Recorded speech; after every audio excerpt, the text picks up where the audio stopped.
One of the things that you are inevitably dealing with right now is whether or not you are sticking to those crazy, pesky, stupid, overambitious, unrealistic New Year's resolutions that you may have made at the beginning of the year. I know a lot of people out there do dig in and make some big resolutions and they fail. But why do they fail? And why do people always have such a hard time sticking with this stuff?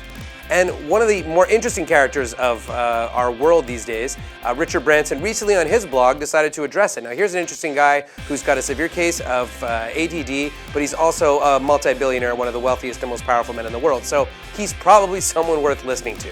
So we're going to take a quick look at his 10 tips on how to stick to your New Year's resolutions, or for that matter, any lifestyle resolutions that you make.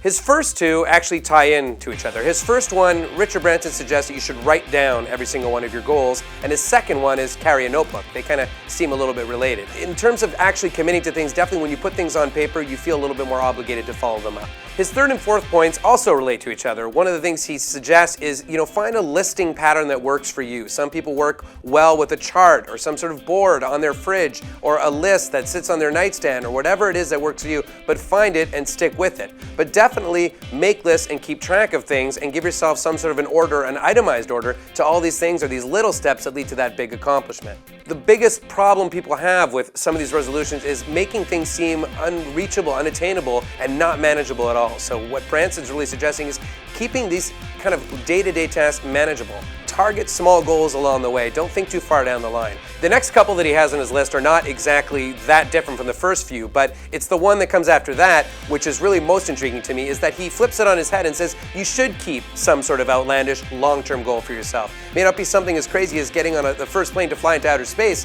a la Richard Branson, but choosing something that gives you some dream, some lofty ambition of where you're going to be in a year is a good thing to help you get through those kind of day-to-day menial tasks. One of the good advantages of kind of having that loftier ambitious goal is because it keeps you focused as to why you're going through all those day-to-day menial ones and what you really are going after. And it reminds you to try and drive yourself beyond what you are actually capable of in that day-to-day process. Including personal goals and not just business goals on your list is a very key thing. I think that it seems obvious to some people. I don't think too many people make very career-specific resolutions, but they definitely do make professional goal-oriented resolutions. I want to get a promotion, I'd like to make more money. It's not specific to their job necessarily, but they get obsessed with that kind of professional progression instead of taking stock in really where they are in the personal life. So make sure to have a healthy mix of this. This next one's actually my favorite one, and I think it helped me a lot with some of the choices I've made in my life. Share your goals with people around you. There's always these people who say, I'm not going to talk about it, I don't want it. It's only because they don't want to share that pressure with anyone else. They don't want anyone asking them how it's going because they don't really want to do it. But if you don't make sure other people around you that are close in your life know what your goals are, there's no pressure on you except what you're putting on yourself. That's a very key part of keeping resolutions in any point in your life, is making them part of your whole community outside just your own personal life when you're alone in your small world.